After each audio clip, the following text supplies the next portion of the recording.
नमस्कार. श्री स्वामी समर्थ.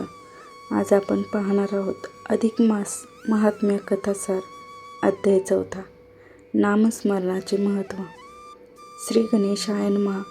भगवान विष्णू लक्ष्मी मातेला पुढे म्हणाले, देवी, पुरुषोत्तम मासात जप, तप, दान आणि पूजा यांना जितके महत्त्व आहे तितकेच महत्त्व भगवंताच्या नामस्मरणालाही आहे.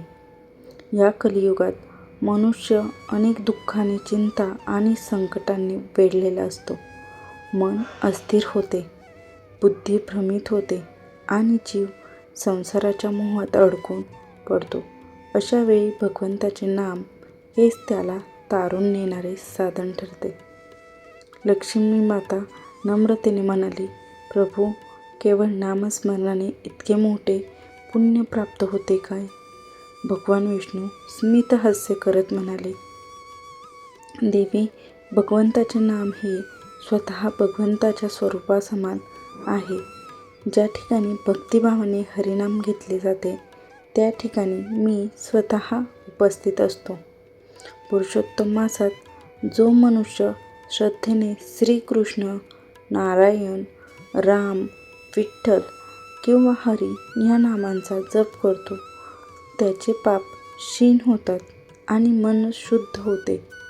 भगवान पुढे म्हणाले, या महिन्यात सकाळी स्नान करून तुळशीसमोर दिवा लावावा, शांत मनाने आसनावर बसावे आणि भक्तिभावाने भगवंताचे नामस्मरण करावे. एक माळी जरी मनापासून नाम जप केला तरी त्याचे पुण्य अनेक यज्ञाइतके मानले जाते, कारण नामातच परमशक्ती वास करते.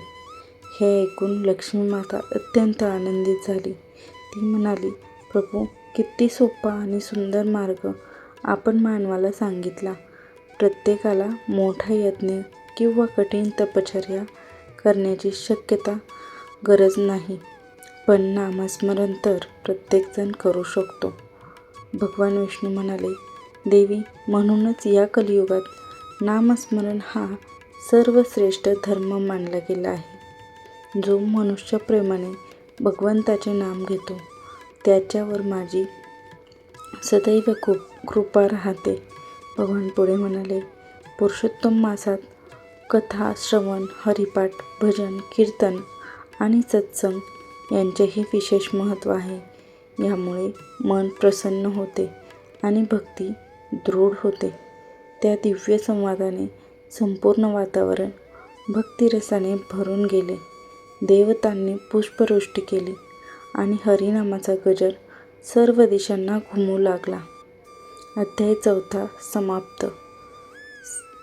जर हा व्हिडिओ तुम्हाला आवडला असेल तर एक लाईक करा, कमेंट करा आणि अशाच भगवान विष्णूंच्या पुरुषोत्तम मासातील नामस्मरणाचे अद्भुत महत्त्व लक्ष्मी मातेला सांगितलेले ऐकण्यासाठी हा व्हिडिओ पूर्ण पहा. धन्यवाद. श्री स्वामी समर्थ. श्री स्वामी समर्थ.